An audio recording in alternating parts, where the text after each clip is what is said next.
Hi there, welcome back to the channel. This is an original story from Hidden Revenge family, and it took a turn you truly didn't see coming. Let's get into it. The ballroom at Fort Arlington was dressed like a five-star wedding venue. Crystal chandeliers, polished brass railings, a string quartet in dress blues, playing something patriotic but soft enough not to interrupt the clinking of expensive glasses. The Army knows how to throw a party when it wants to congratulate itself. I stood near the back wall in a simple navy dress, no medals, no insignia, nothing that said who I was. That was the point. Officially, I wasn't supposed to be there. Unofficially, I had every right. Across the room, under a spotlight that looked like it had been waiting her whole life for this moment, stood my younger sister, Brianna Miller.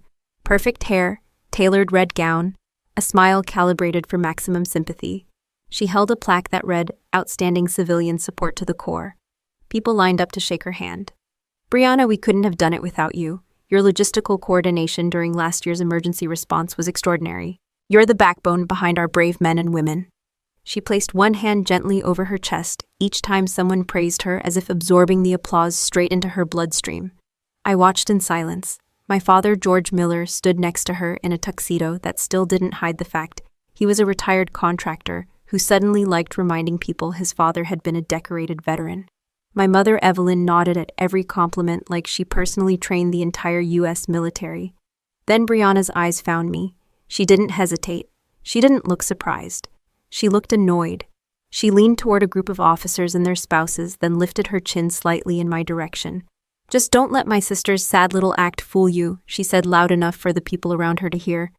"She's the only one in her unit who got expelled, couldn't handle the pressure, walked away when things got dangerous." The room didn't go silent. It shifted. Conversations slowed, heads turned. You can always feel when a room decides you're the story. One of the colonels raised an eyebrow.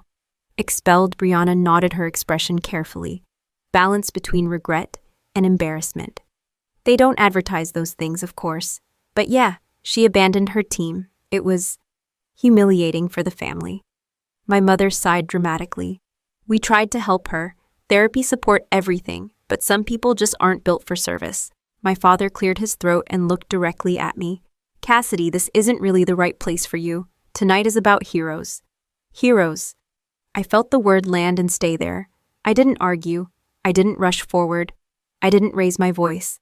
I just stayed where I was and let them talk. Brianna stepped closer to the edge of the stage area, holding her plaque like it weighed nothing. "We all have our roles," she continued, smiling at the crowd. "Some of us support courage. Some of us fold under it." A few people laughed quietly, not because it was funny, because they didn't want to look uncomfortable. That's how public humiliation works. It relies on social survival. I could have corrected her right there. I could have said the word classified and watched their faces freeze. I could have mentioned that discharge paperwork doesn't come with silence clauses unless there's a reason. Instead, I looked at her and gave her a small nod. She mistook it for shame. The master of ceremonies tapped the microphone. "Let's give another round of applause to Miss Brianna Miller for her unwavering commitment to our troops." The applause came fast and obedient. I noticed something interesting. Not one person in that room asked for documentation.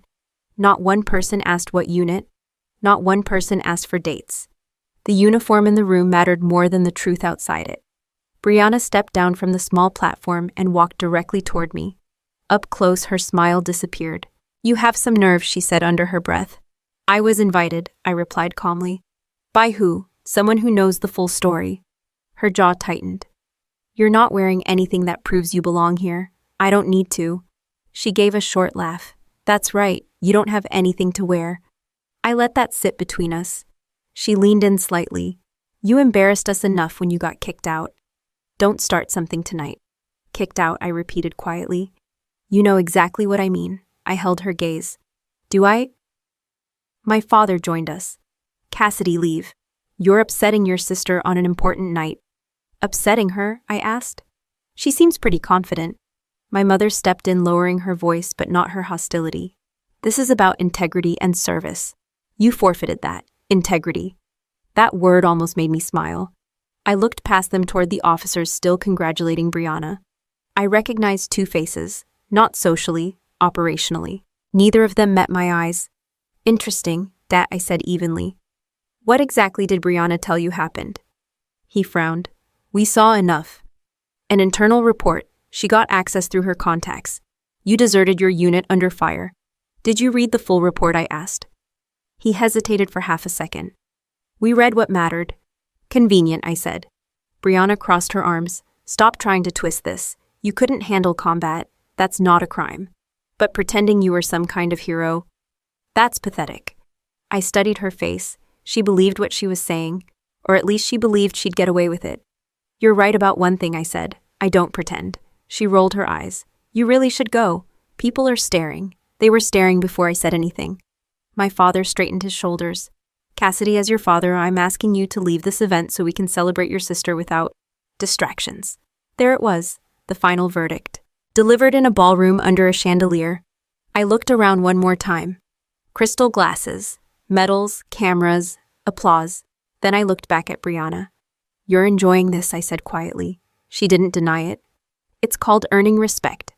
I nodded slowly. Is that what you think this is? She tilted her head. What else would it be? For a second, I considered pulling the small USB drive from my clutch. It was no larger than my thumb. It carried more truth than anyone in that room could handle before dessert. But tonight wasn't about proof. Tonight was about exposure. I stepped back. Fine, I said. Enjoy your spotlight. My mother exhaled in relief, as if she had just resolved a scandal. My father put a hand on Brianna's shoulder, like he'd protected the family name. As I turned toward the exit, Brianna called out loudly enough for the nearest guest to hear. Some people just aren't strong enough for the oath they take. I stopped. I didn't turn around immediately. I let the silence stretch just long enough to make them uncomfortable. Then I faced her. The oath wasn't the problem, I said evenly. The fire was. Confusion flickered across her face, but she recovered fast. There was no fire, she said with a tight smile. You walked away. I held her gaze. 19 men didn't.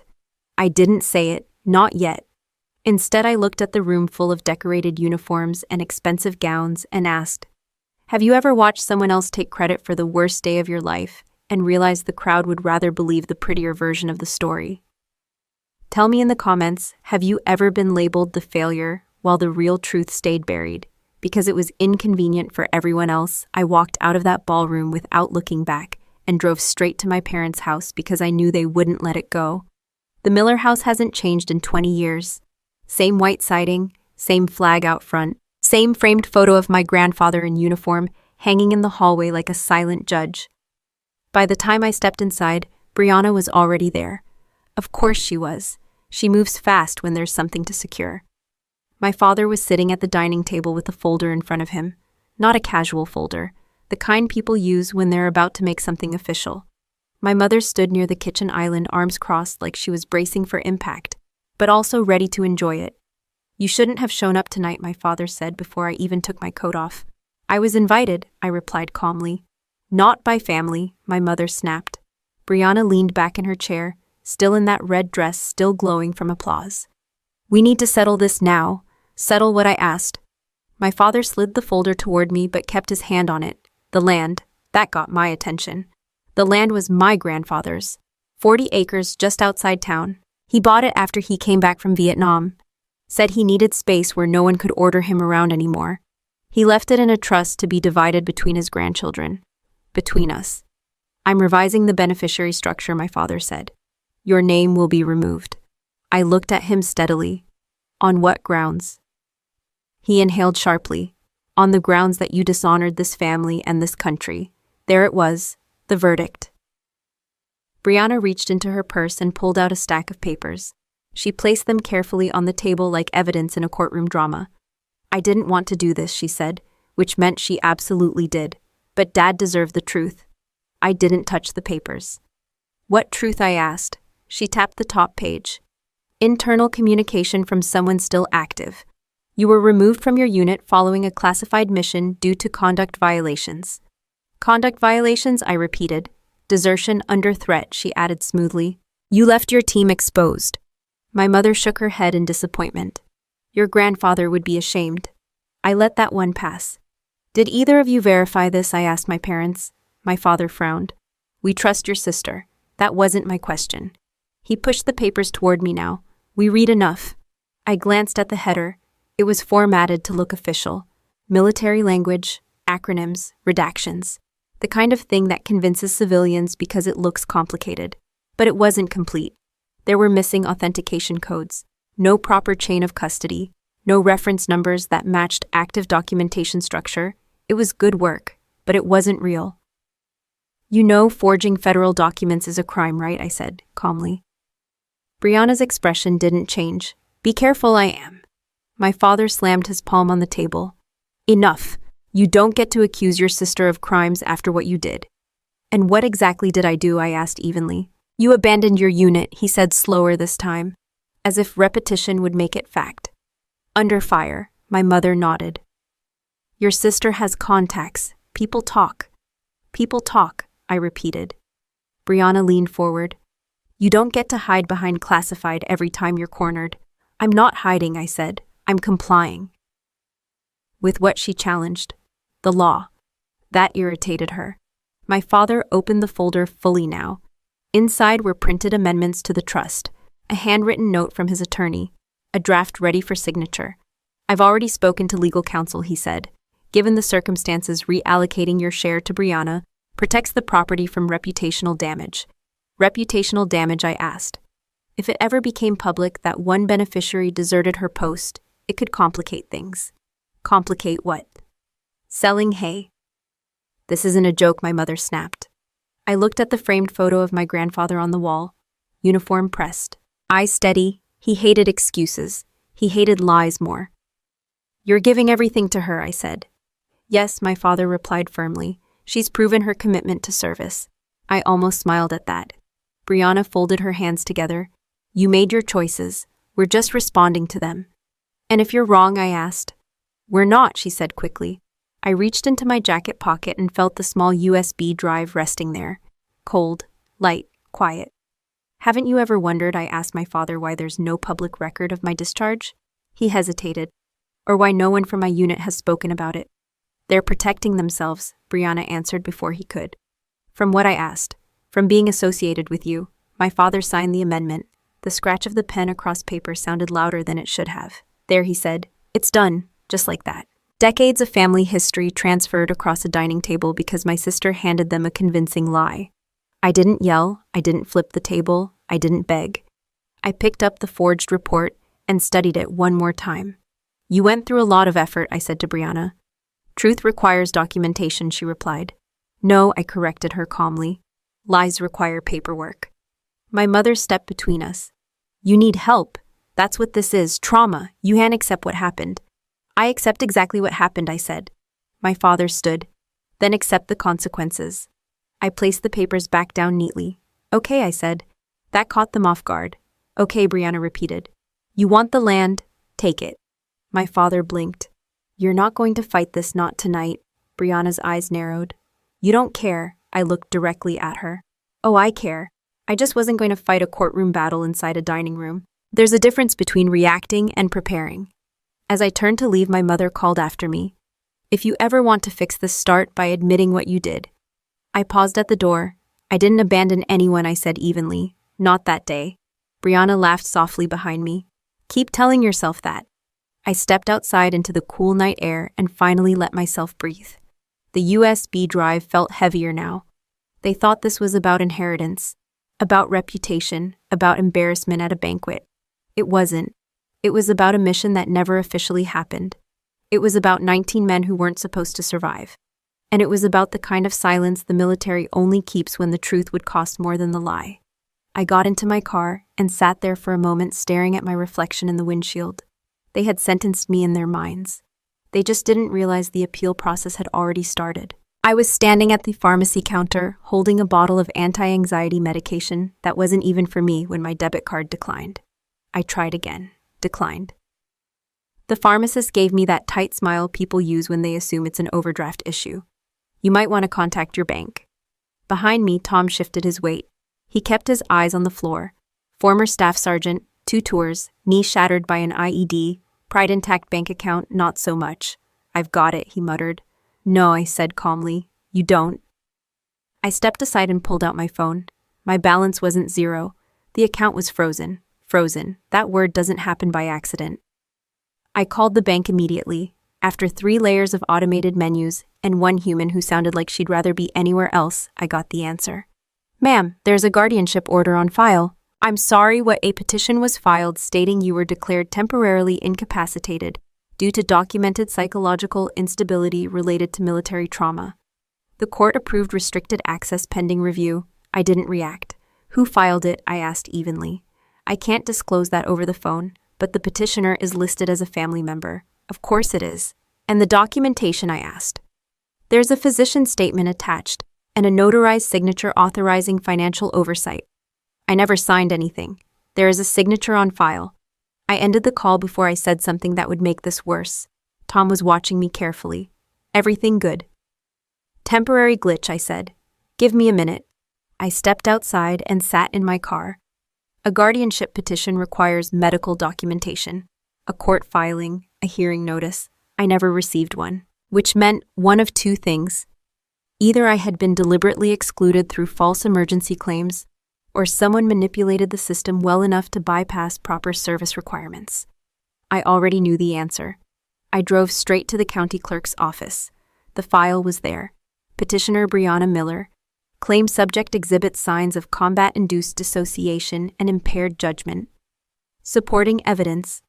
Recent public instability, documented discharge under disciplinary action, and a statement from a private therapist I had never met. The signature at the bottom of the consent form looked like mine. It wasn't. It was close. Practiced.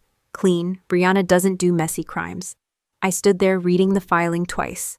She didn't just want the land. She wanted control. The monthly disability compensation I received wasn't glamorous. It covered therapy, medication, and basic expenses. It wasn't public knowledge because I didn't advertise it. She must have dug, which meant she'd been planning this. I walked back to my car and dialed her number.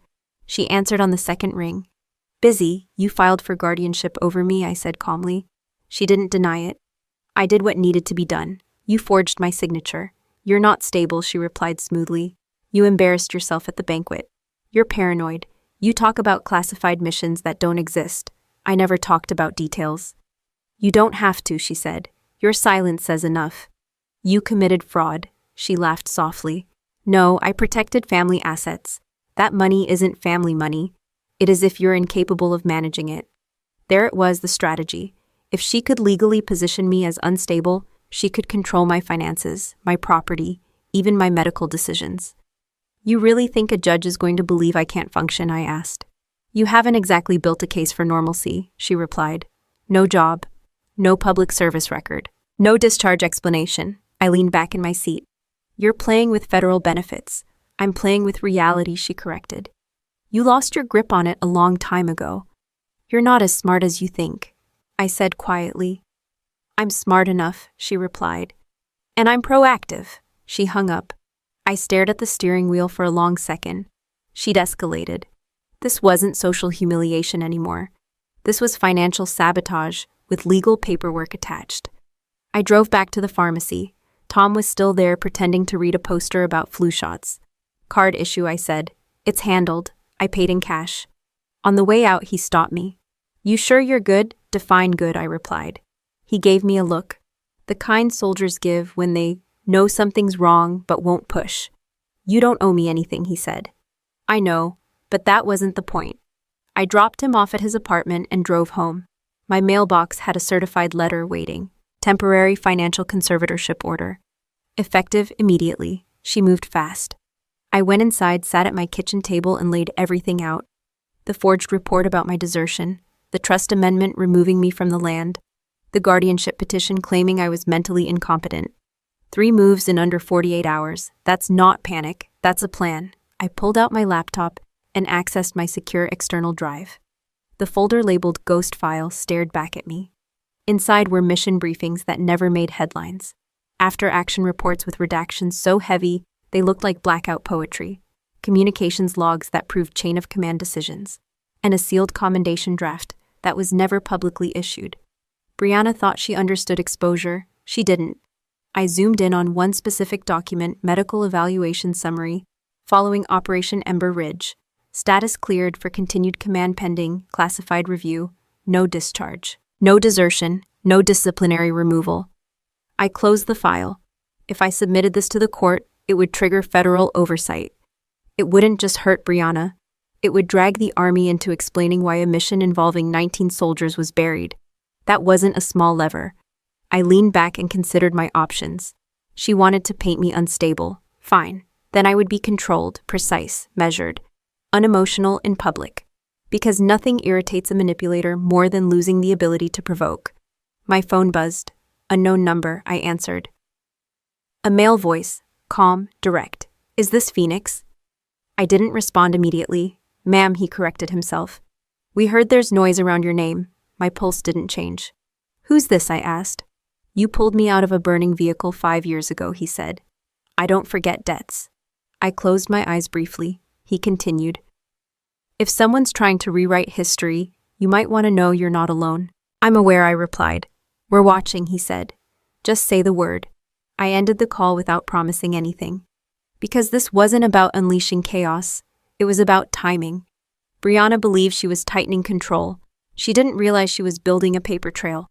And paper trails don't disappear when the wrong person follows them. I was halfway through reviewing the guardianship filing again when my phone buzzed with a neighborhood alert. Suspicious individuals reported on Maple Ridge Drive. That was my parents' street. I didn't react at first. Maple Ridge residents report everything. A teenager walking too slowly qualifies as a threat there. Then my mother called. Cassidy, what did you do? She demanded without greeting. I'm sitting at my kitchen table, I said. There are men outside our house asking for you. My pulse stayed steady. What kind of men? They look homeless, she snapped. Dirty boots, old jackets. One of them has a scar across his face. They're asking for someone called the Guide. I didn't answer immediately. Phoenix was a call sign. The Guide was what they called me before that. Did they say my name? I asked. No, she said. But they're clearly connected to you. In the background, I could hear Brianna's voice rising. Call the police, she said sharply. Tell them Cassidy's associating with unstable veterans. This is exactly what I warned you about. I stood up slowly. Don't call anyone, I said calmly. Don't tell me what to do, my mother replied. They're standing at the end of the driveway. I grabbed my keys. Are they aggressive? I asked. No, they're just standing there like they're waiting.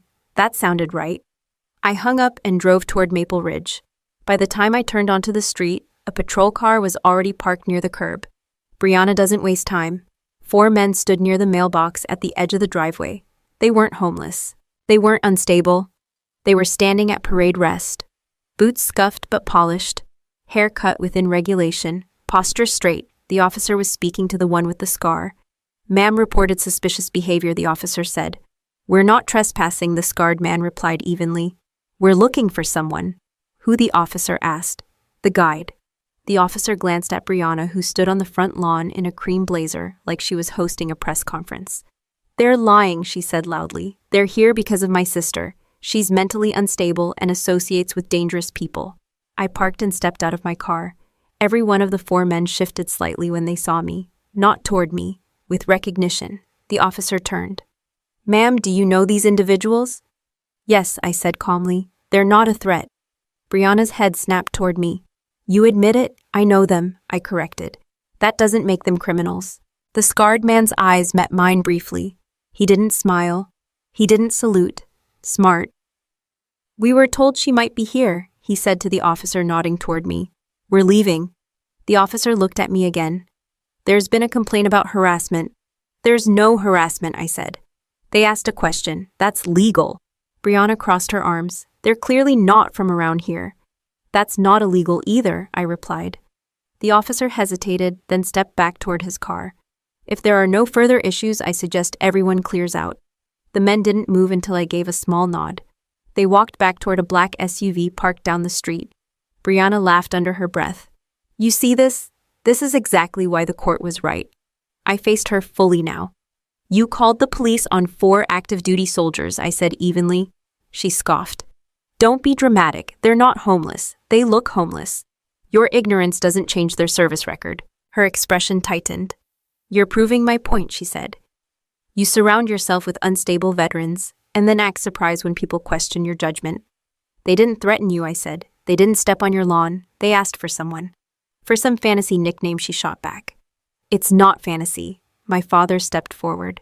Cassidy, this is embarrassing. For who, I asked. For this family, he said sharply. I looked at him. They came because they thought I might need support. You don't, Brianna cut in. You need supervision. There it was again. Supervision, control, narrative. The SUV's engine started at the end of the street, but didn't drive off. They were waiting for confirmation. Brianna shook her head. I can't believe you dragged them into our neighborhood. I didn't drag anyone, I said calmly. They came on their own. Why, she demanded. Because 5 years ago I pulled 19 men through a kill zone after command hesitated. Because the operation report was buried. Because when soldiers hear someone's name being dragged publicly, they pay attention. But I didn't say any of that. They were checking on me, I said simply. Checking on what, she snapped. I stepped closer, lowering my voice. On whether I needed backup. Her eyes flickered. You're not in combat anymore, she said. You're in a suburb. Are you sure, I asked? She straightened her shoulders. You think you're intimidating me? No, I said. I think you're underestimating the situation. My mother looked between us nervously. Cassidy, please. This has gone far enough. No, I replied calmly. It hasn't. The SUV finally pulled away slow and controlled. Brianna watched it go. If they come back, I'm filing another report, for what, I asked, standing quietly. For stalking, she said quickly. I almost smiled. Be careful what you put in writing. She froze for half a second. Then she recovered. You think you're clever. I think you're escalating. My father sighed heavily. Cassidy, just fix this. Withdraw whatever influence you have over these men. I looked at him. You think I control them? Obviously, Brianna said. No, I replied evenly. They follow facts. She scoffed again. You mean delusions. I stepped back toward my car. You might want to stop calling the police every time you see a veteran you don't recognize, I said calmly. It's not a good look. For who, she demanded. For someone claiming to champion the military. That hit. She didn't respond. I got back into my car and drove off. Half a mile down the road, my phone buzzed. Scar. They called the cops, he said flatly. I know. Do you want us visible or invisible? I thought about that. Brianna thrives in public narratives. She likes the stage. Visible, I said, but disciplined. There was a pause. Understood. I ended the call and checked my rearview mirror. The ghosts were no longer waiting in silence. They were moving into position. I printed the first set of coordinates at 2:14 a.m. No return address, no message. Just latitude and longitude timestamp and elevation. Anyone who had been on Ember Ridge would recognize it instantly. Anyone who hadn't would think it was random. I sealed the paper in a plain white envelope and addressed it to Brianna Miller's office at the Veterans Support Foundation downtown. She likes titles. Executive Director sounds impressive when you don't ask too many questions about funding streams. The envelope arrived the next morning. I know because she called me at 9:37 a.m. You're sick, she said without greeting. Good morning, I replied. You think this is funny? I don't know what you're talking about. The coordinates, she snapped. The mountain pass, the date. I stayed quiet. She exhaled sharply. You're trying to intimidate me. With numbers, I asked. You're obsessed. I'm organized. She hung up. By noon, she'd contacted 2 mutual acquaintances from the banquet asking if anyone else had received weird military references. No one had. That was the point. Day 2, I sent another envelope. Different coordinates, different timestamp. This one marked the extraction point. No note. By the 3rd envelope, she stopped calling me and started making mistakes. I checked public filings for her foundation, financial disclosures, donor reports, grant allocations. There were inconsistencies, small transfers to shell consulting firms, administrative fees that didn't match program output, emergency logistical support reimbursements tied to events that never happened. She wasn't just stealing from me. She was siphoning from donors under the banner of military advocacy. That's a dangerous game. I didn't report it, not yet. Instead, I sent envelope number 4. This one included a satellite image, black and white, high resolution. It showed the burned-out vehicles at the base of the ridge. No commentary. That afternoon, she called my parents in a panic. I know because my mother called me screaming. Stop harassing your sister. Has she shown you what she's receiving? I asked calmly. She said you're sending threatening materials. Are coordinates threatening? She's terrified. Of what? I asked evenly. Silence. Exactly. Brianna's confidence depends on control. Control depends on predictability. The envelopes removed predictability.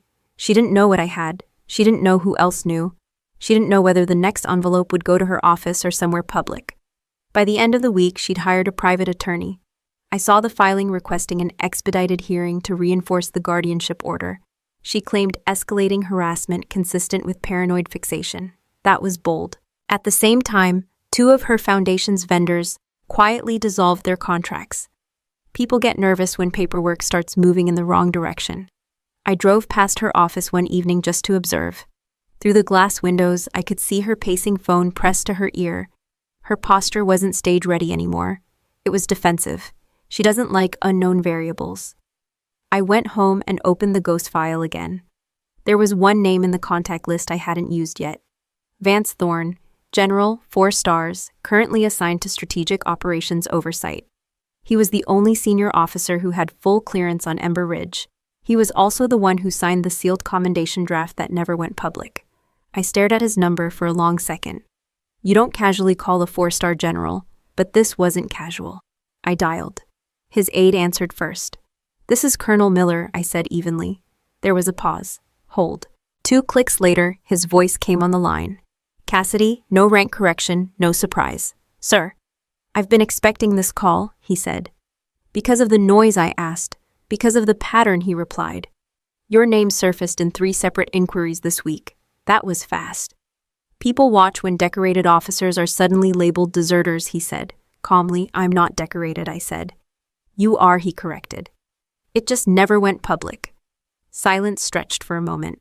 "She filed for legal guardianship," I said, "and restructured family inheritance based on a forged internal report." "I've seen the report," he said. That made me still. "You've seen it?" I asked. "It crossed a compliance desk," he replied. "Someone flagged formatting inconsistencies, so she wasn't as invisible as she thought." "I haven't released anything," I said. "I know," he replied. "You're disciplined. She's escalating. I'm aware." I leaned back in my chair. If I submit the ghost file to federal court to contest the guardianship, what happens? There was no hesitation. "It triggers review," he said. "Full review. Operational, yes. Public, potentially." That's what I expected. "And the 19?" I asked. "They signed lifetime non-disclosure agreements," he replied. "But those agreements don't apply if the mission is officially acknowledged," which meant this wasn't just about me. It was about reopening a classified operation. "You're asking for clearance," he said calmly. "I'm asking for protection," I corrected. "For yourself, for the truth." He was quiet for a few seconds. "Cassidy," he said finally, "if this goes public, it won't be clean. There will be questions. About decisions. About why command hesitated. I know. And about why you disobeyed an order." I didn't flinch. "I disobeyed a delay. That's not how it was written."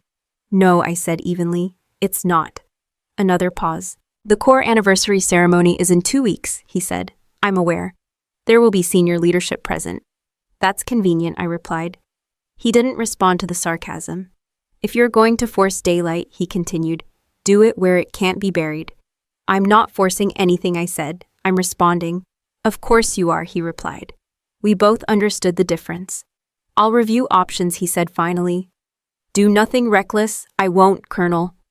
He added, his tone sharpening slightly. "Once this moves, it doesn't stop halfway. I'm not looking for halfway." We ended the call. I closed my laptop and sat in the quiet. Brianna thought the envelopes were intimidation. They weren't. They were calibration. She was trying to erase paper trails. I was building one. And in 2 weeks, there would be a stage big enough that no one could pretend they didn't hear what was said on it. I handed my ID to the security officer at the base entrance and watched his expression change in real time. He scanned it once, then again. "Ma'am, I'm going to need you to step aside." "Problem?" I asked calmly. He lowered his voice. "There's a note attached to your name in the event registry." "Read it," I said. He hesitated, then glanced at his tablet. "Flagged as a potential disturbance risk. Prior mental instability. Do not grant stage or restricted access." I didn't blink. "Who filed it?" I asked. "It's listed under event coordination," he replied. "Civilian liaison." Of course. Brianna had moved ahead of me. I looked past him toward the decorated parade grounds. Rows of chairs, flags perfectly aligned. A massive banner celebrating the core anniversary, brass polished to mirror shine. This is a public ceremony, I said. Yes, ma'am. Then I'm attending. You're permitted in the civilian section, he said carefully. Behind the secondary barrier. Secondary barrier. That's a polite term for keep her contained. I took my ID back. Understood. He seemed relieved that I wasn't arguing. That's the thing about composure. It confuses people who are expecting chaos.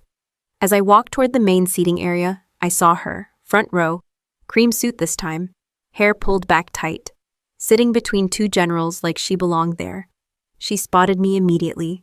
Her smile didn't reach her eyes. There was a waist-high metal barrier dividing the general audience from the reserved seating. I stopped behind it. A young corporal standing nearby glanced at me. Ma'am, this section is reserved. I'm aware, I replied. He shifted awkwardly. You'll need to stay behind the line. Behind the line. That phrase landed harder than it should have. I stayed where I was.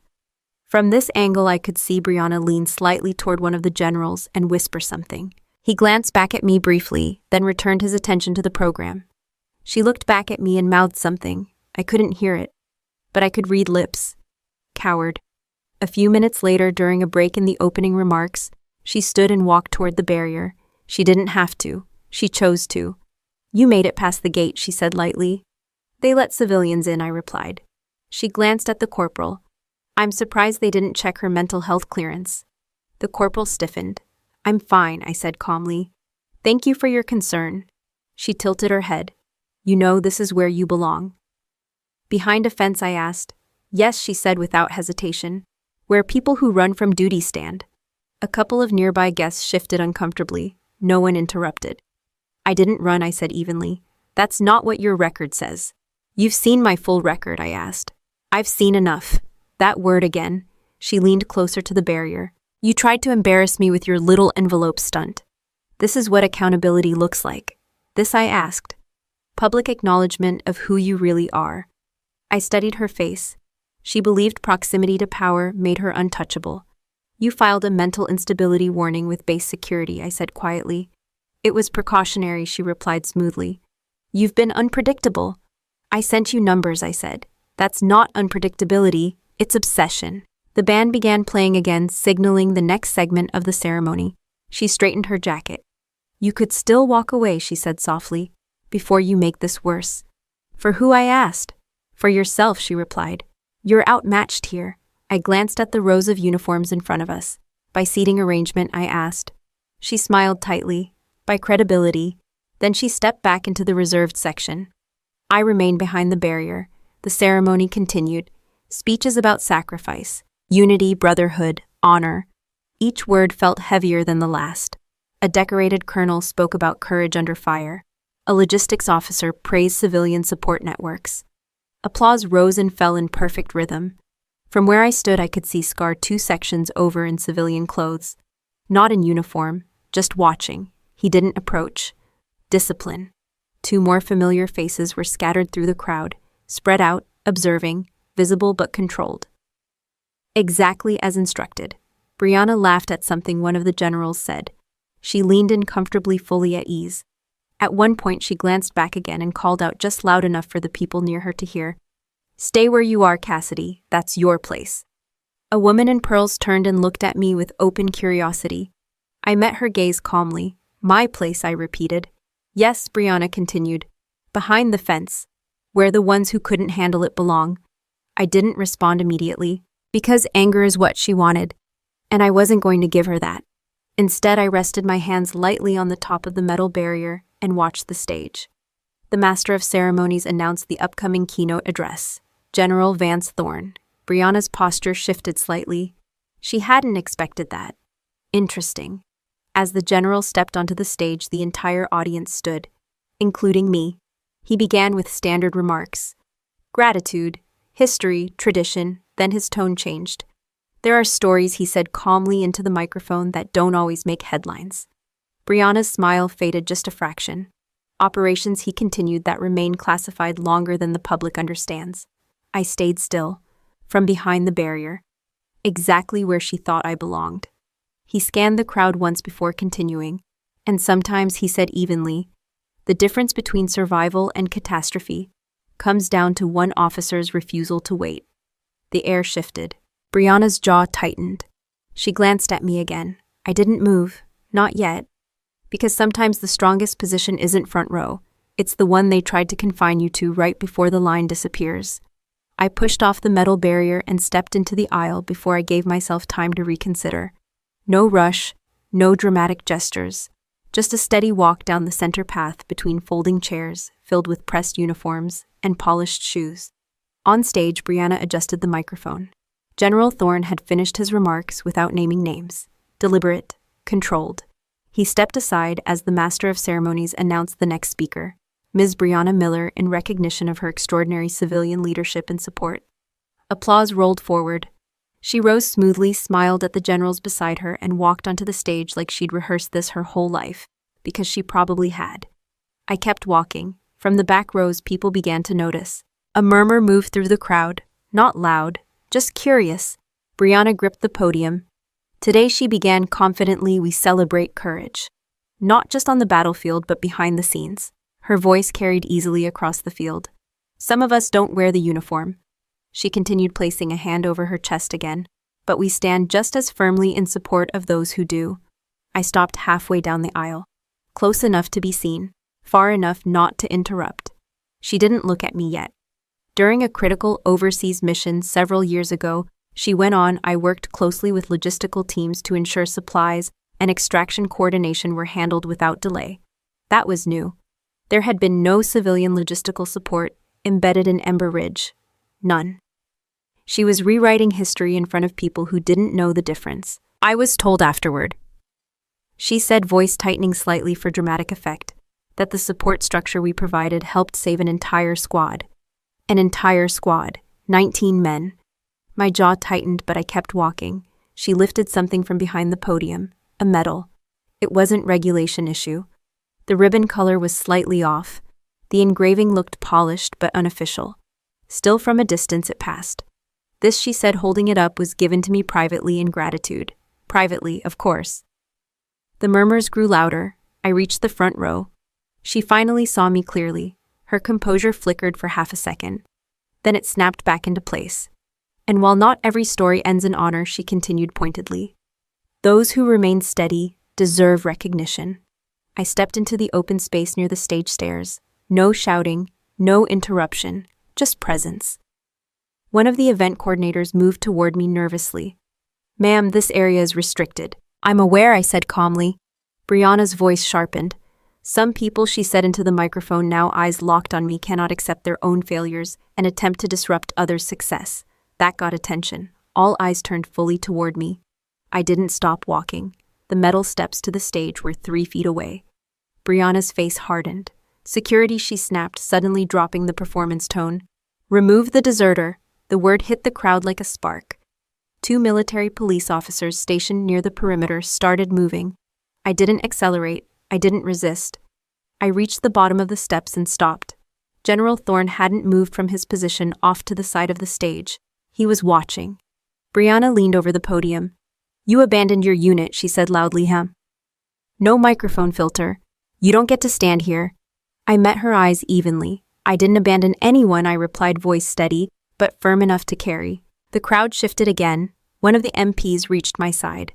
"Ma'am," he said quietly, "we've been instructed to escort you out if you attempt to access the stage." "Instructed by who?" I asked. He hesitated. "Event coordination," he replied. I glanced at Brianna.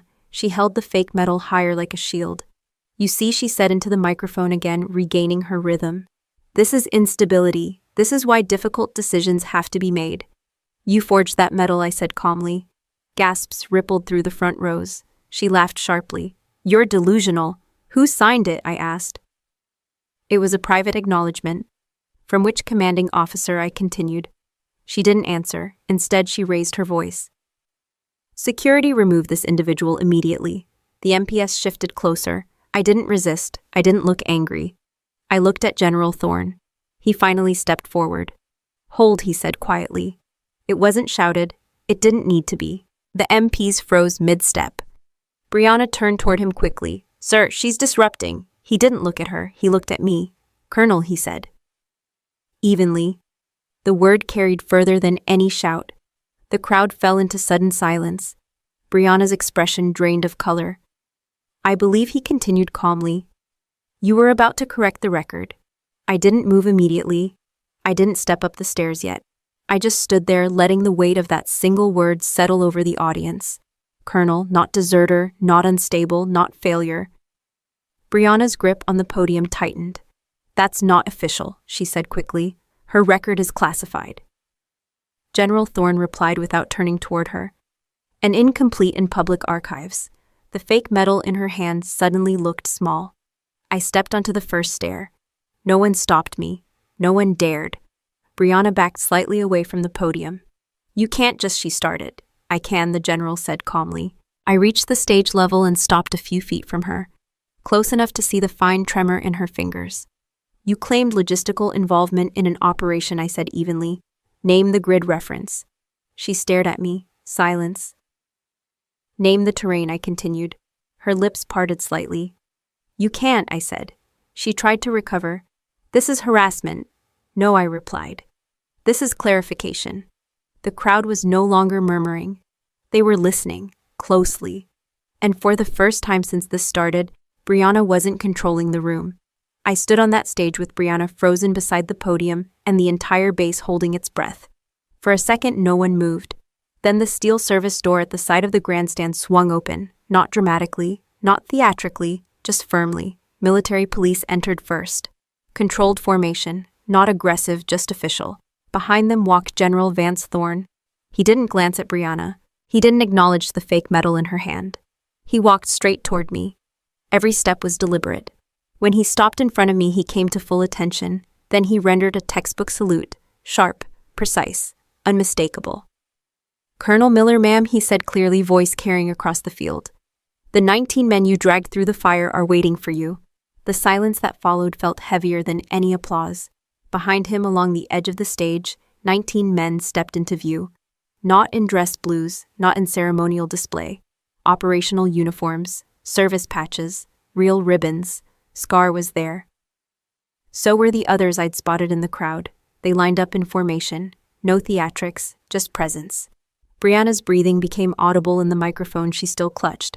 This isn't, she started. General Thorne turned slightly toward the audience. 5 years ago, he said evenly. Operation Ember Ridge encountered catastrophic delay in extraction authorization. He didn't raise his voice. He didn't dramatize. Under active fire then. Major Cassidy Miller advanced without waiting for delayed clearance. He looked at me briefly. Against recommendation, not disobedience, not desertion. Recommendation. She secured a disabled convoy, established manual evacuation routes, and personally returned under sustained fire to retrieve remaining personnel. He paused. 19. Then he began reading. One by one, full names, rank, unit. Each name echoed across the base speakers. Sergeant Daniel Ruiz, Staff Sergeant Marcus Hale, Specialist Aaron Whitaker, Corporal Liam Donnelly, Private First Class Jordan Brooks. He didn't rush. He didn't embellish. Each man stepped forward half a pace when his name was called. 19 half steps. 19 confirmations. I didn't move. I didn't look at Brianna. I kept my posture steady. By the 10th name, the audience wasn't just silent. They were recalibrating, because this wasn't rumor. This was official acknowledgement. When the 19th name was spoken, General Thorne closed the folder in his hand. These men survived because Colonel Miller refused to leave them. He let that sit. Official commendation documentation was sealed pending strategic review of operational delay.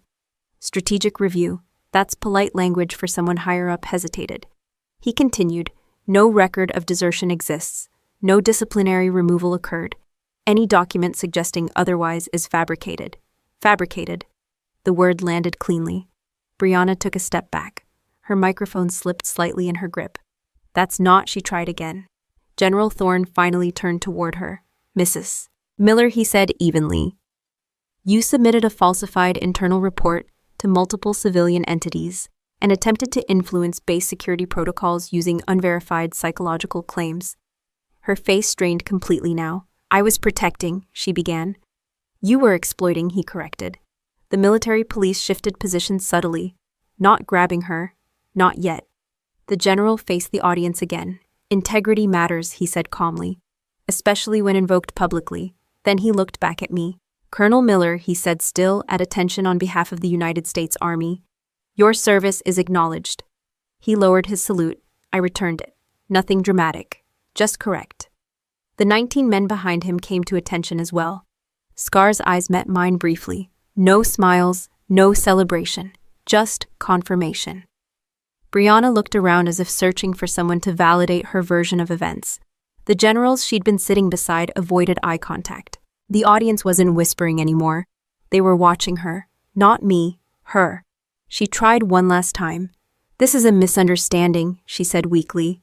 I was told by who? General Thorne asked calmly. She didn't answer. Because there wasn't anyone.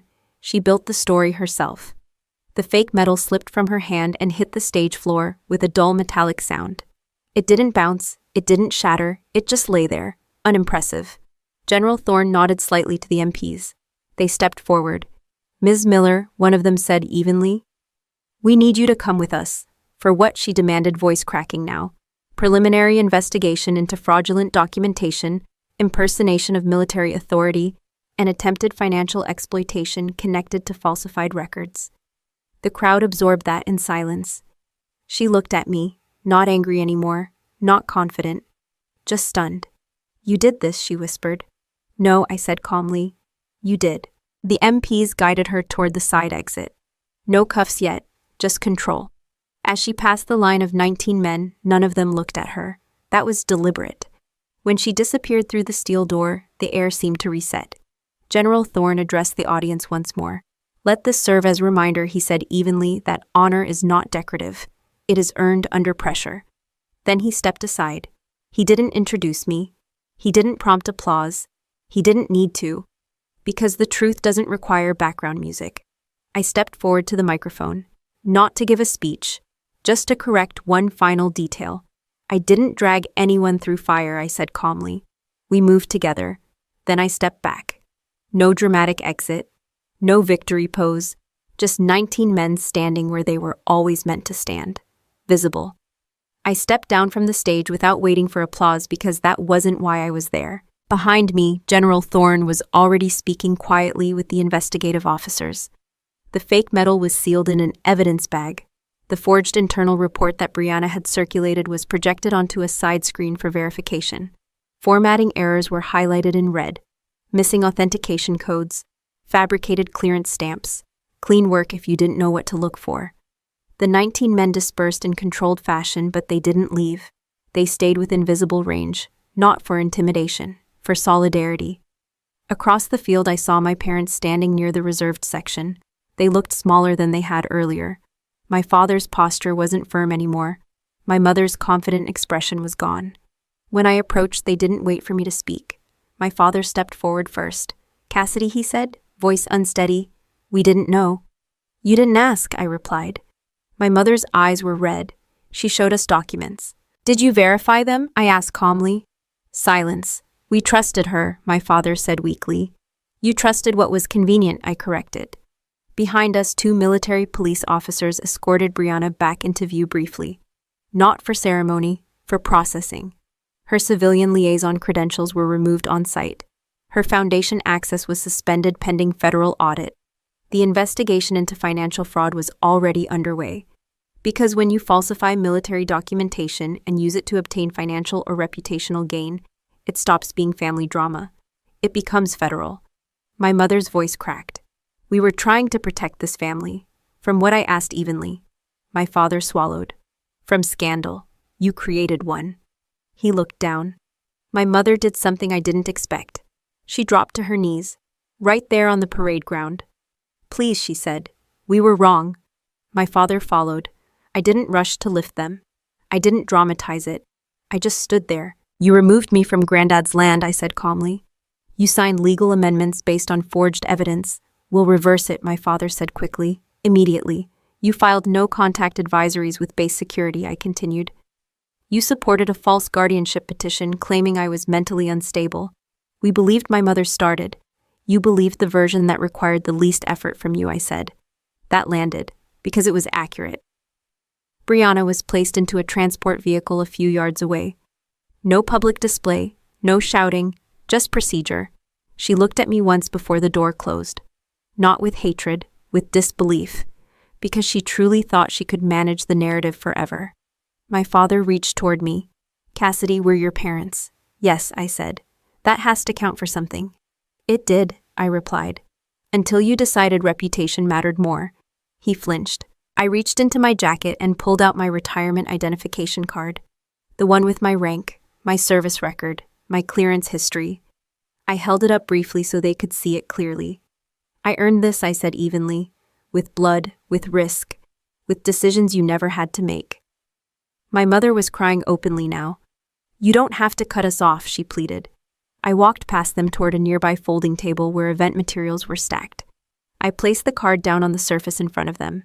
"This rank cost me something," I said calmly, "but this family cost me more." My father shook his head. "We can fix this." "You can fix paperwork," I replied. "You can't fix trust once you trade it." I didn't yell. I didn't accuse. I just stated it plainly. "Blood doesn't excuse betrayal," I continued. "It makes it worse." The wind picked up slightly across the field. Not dramatic, just movement. Behind me I heard boots approach. Scar stopped beside me first. "We're heading out," he said quietly. I nodded. I looked back at my parents one last time. "I won't fight you for the land," I said. "Keep it, sell it, donate it, I don't care." "But it's yours," my mother whispered. "It was Granddad's," I corrected. "He understood sacrifice. You didn't." That ended it. I turned away. No hesitation. The 19 fell into step around me naturally, not in formation, just together. As we walked across the base toward the parking area, no one stopped us. No one questioned us. Not because of authority, because clarity doesn't require defense. Scar walked beside me. "You good?" he asked. "Yes," I said. "You sure?" "Yes." There's a difference between relief and peace. Relief is when pressure disappears. Peace is when you no longer need anyone else to validate what you know. I had both. Behind us, the ceremony continued in reduced tone, speeches adjusted, narratives corrected. But that wasn't my concern anymore. One of the younger soldiers spoke up. "Ma'am, if this goes public—" "It will," I said calmly. "And you're okay with that?" "Yes." Because the truth wasn't about praise. It was about record. We reached the edge of the lot where civilian vehicles were parked. The sky was shifting toward evening. No symbolism, just time passing like it always does. Scar stopped and looked at me. "They called you Phoenix," he said. "They still do," another soldier added quietly. I shook my head slightly. "They can call me Cassidy," I said. "Titles matter in operations, not here." Before getting into my car, I turned back toward them. "You didn't owe me this," I said. Scar gave a small shrug. "You didn't leave us." That was enough. As they dispersed toward their vehicles, I stood for a second alone, not abandoned, alone by choice. I didn't look back at the parade ground again. Some things don't need revisiting once they've been set straight. I got into my car and started the engine. If you were in my place, would you have forgiven them because they're family? Or would you have walked away like I did? Tell me what you would have chosen, and if you believe justice is stronger when it's public or when it's quiet. And if you want more stories about standing your ground when the room turns against you, subscribe and stay with me. After everything settled and the noise faded, I kept thinking about one thing.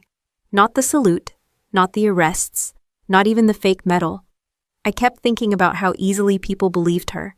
That's the part that sticks. Because the truth didn't change. The facts didn't change. The mission didn't change. But the room chose the version that sounded cleaner. And that's something most of us don't talk about enough. The lie usually sounds better than the truth. The lie is simple. She panicked. She ran. She couldn't handle it. That's easy to digest, easy to repeat, easy to explain at dinner parties. The truth. The truth is messy. The truth involves delayed orders, incomplete briefings, radio silence, bad terrain, and decisions made in seconds that get judged for years. Most people don't want messy. They want a headline. And if you've ever been in a situation where someone reduced your worst day to a single accusation, you know exactly what I'm talking about. Here's the first lesson I learned. If someone wants to believe the worst about you, they will not require much evidence. If someone wants to believe the best about you, they will require proof. That imbalance isn't personal, it's human. My parents didn't investigate because the version Brianna gave them protected their image. It required no uncomfortable conversations, no deep digging, no legal risk. It let them say, "We did our best without doing any work." That's not cruelty, that's convenience. And convenience is powerful. So what do you do when the convenient lie spreads faster than the complicated truth? You don't argue emotionally, you document, you don't shout, you prepare. There's a reason I didn't fight her in the ballroom, or in the dining room, or behind the metal barrier, because reacting on the wrong stage just makes you look unstable. If you're dealing with a smear campaign at work, in your family, in your community, understand this: the first instinct will be to defend yourself immediately. Resist that. Ask yourself 3 questions instead. Is this the right audience? Is this the right moment? Do I have the right evidence? If the answer to any of those is no, you wait. That's not weakness, that's discipline. Another hard truth: family does not automatically mean safe. Blood does not make someone immune to ego, envy, or ambition. And sometimes the person who knows you best also knows exactly how to frame you in the worst possible way. That doesn't mean you become paranoid. It means you become clear-eyed. Trust is not blind, it's verified. If someone brings you paperwork, read it. If someone tells you a story, ask for specifics, dates, names, documentation. You'd be surprised how many lies fall apart under calm questions. Brianna didn't collapse because I screamed louder. She collapsed because she couldn't name a grid reference. Precision defeats performance. There's another uncomfortable lesson here. Public humiliation feels unbearable in the moment, but public correction is stronger. There's a difference between being privately vindicated and being publicly restored. Sometimes silence protects you. Sometimes silence protects the lie. You have to know which situation you're in. If someone's attacking you quietly, you don't need a stage. If someone's attacking you publicly, the correction has to match the scale. That doesn't mean revenge. It means proportional response. And here's something else most people won't admit. When you're falsely accused, part of you wants applause after you're cleared. You want the crowd to stand. You want apologies. You want recognition. But if your sense of worth depends on the same crowd that doubted you, you're still giving them power. Peace comes when you don't need their reaction. Recognition is nice. Validation feels good. But stability comes from knowing the truth long before anyone else says it out loud. I didn't need the salute to know what happened on that ridge. I needed the salute to correct the record. There's a difference. So if you're in a situation right now where someone's version of you is spreading faster than your reality, slow down. Ask yourself, are you fighting to be liked or fighting to be accurate? Are you reacting to protect your ego or responding to protect your integrity? Those aren't the same thing, and integrity is quieter. Integrity waits. Integrity gathers receipts. Integrity chooses the battlefield carefully. One more thing. When someone lies about you, it's tempting to destroy them. Expose everything, burn every bridge. That feels powerful, but correction is not the same as cruelty. The goal isn't to crush someone. The goal is to restore truth. After that, what they do with the consequences is on them. You don't need to add extra punishment to feel strong. You need clarity, you need boundaries. You need to stop explaining yourself to people who decided the verdict before hearing the evidence. So let me ask you something honest. Have you ever tried to defend yourself in a room that had already chosen its narrative? And if you have, did you fight emotionally or did you step back and build something stronger? Tell me in the comments, what's harder for you? Staying silent when you're misunderstood or staying calm when you're falsely accused? Because the next time someone rewrites your story, I don't want you louder. I want you prepared. If there's one thing I learned from that entire mess, it's this: power doesn't belong to the loudest person in the room. It belongs to the one who keeps records. Brianna thought power meant proximity to generals' polished speeches and dramatic accusations. She believed if she said something confidently enough, people would accept it as fact. And for a while, she was right. Confidence is persuasive, but documentation is undefeated. Let me break this down in practical terms, because this isn't just about military operations or family betrayal. This applies to offices, divorces, business partnerships, sibling disputes, and any situation where someone decides to rewrite reality. When someone attacks you emotionally, your instinct is to respond emotionally. That's the trap. Emotion is reactive. Paper is permanent. When she filed for guardianship, she wasn't yelling. She was filing. She was attaching forged signatures. She was using legal structures to corner me. That's when I realized something important. If someone uses paperwork to control you, you don't counter with anger. You counter with better paperwork. You save emails, you screenshot messages, you log dates and times. You document every interaction. Because once a situation crosses into legal territory, feelings stop mattering. Records start mattering. And here's something most people don't understand until it's too late. Silence without documentation is vulnerability. Staying calm is powerful. Staying calm and unprepared is dangerous. When she called base security and labeled me unstable, I didn't argue at the gate. I didn't cause a scene, but I noted the time. I noted the officer's name. I noted the wording of the flag attached to my ID. Not because I needed to retaliate immediately, because I needed options. Power is options. Another thing people underestimate is emotional discipline. When someone tries to provoke you publicly, they are hoping for one of two outcomes. 1.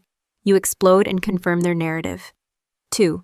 You retreat and confirm their dominance. There's a third option. You stay steady, you ask precise questions, you force them to provide specifics. Watch what happens when you respond to an accusation with, "Can you clarify the date? Who authorized that? Can you provide documentation?" You'll see panic in real time. Because most manipulators operate in generalities. Everyone knows, it's been reported, people are saying. Ask them for one verifiable fact. The room shifts. In corporate environments, this works the same way. If a colleague implies you mishandled something, don't defend yourself with, "I would never." Respond with, "Can you show me the email? Which meeting are you referencing? Who else was present?" Precision creates accountability. I didn't win because I was louder. I won because she couldn't name a grid coordinate. That wasn't luck. That was preparation. Now let's talk about timing.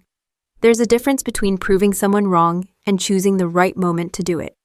If I had dumped classified documents on the dining table at my parents' house, what would have happened? They would have panicked. They might have called lawyers. They might have escalated things before the structure was in place. Instead, I waited for a setting where authority was already present. That's strategic positioning. In your life, that might look like waiting until HR is in the room before presenting evidence. It might look like gathering 3 months of financial records before confronting a business partner. It might look like consulting an attorney before responding to a hostile filing. The goal isn't revenge. The goal is containment. When someone lies, they expand chaos. When you respond strategically, you contain it. Another uncomfortable truth. Emotional control is not suppression. It's regulation. There were moments I wanted to yell. Moments I wanted to throw the forged report back in her face. Moments I wanted to tell my parents exactly how small their behavior was. But emotional release in the wrong moment feels good for about 30 seconds. Strategic restraint protects you for years. If you struggle with that, here's something practical. When you feel yourself reacting, pause 3 seconds before responding. Lower your voice instead of raising it. Ask a question instead of making a statement. Those small shifts completely change power dynamics. Calm people are perceived as credible. Reactive people are perceived as unstable. That perception matters more than most people admit. Now let's address something deeper. Why do manipulators rely so heavily on paperwork? Because paperwork feels objective. A document looks official even when it's forged. A stamp creates psychological authority.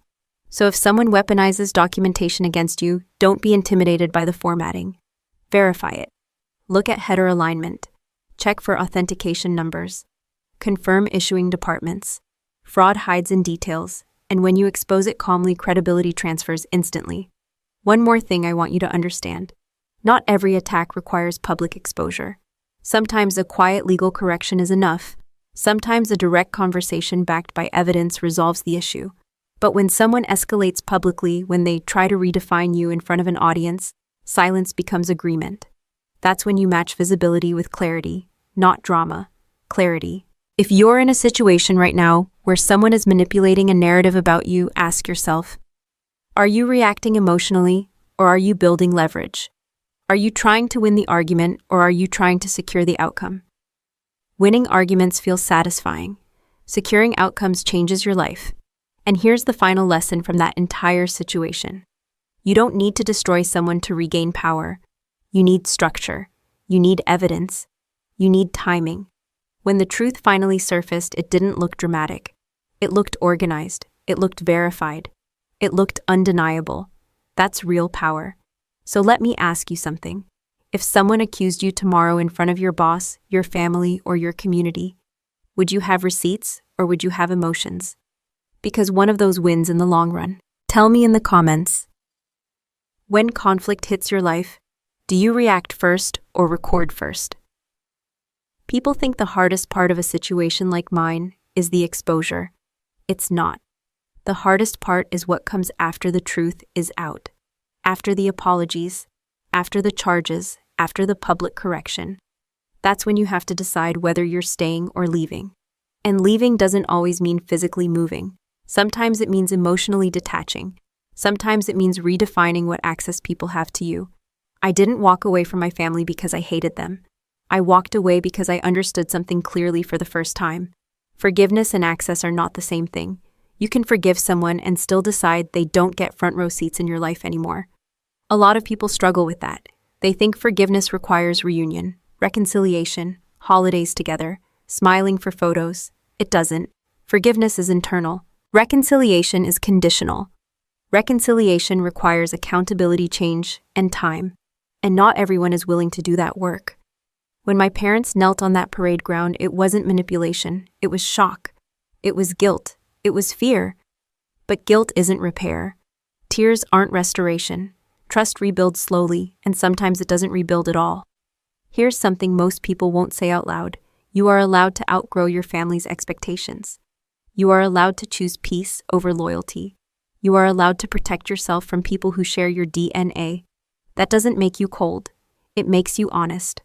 Another lesson I had to face was this. Not every victory needs to be collected. I could have fought for the land.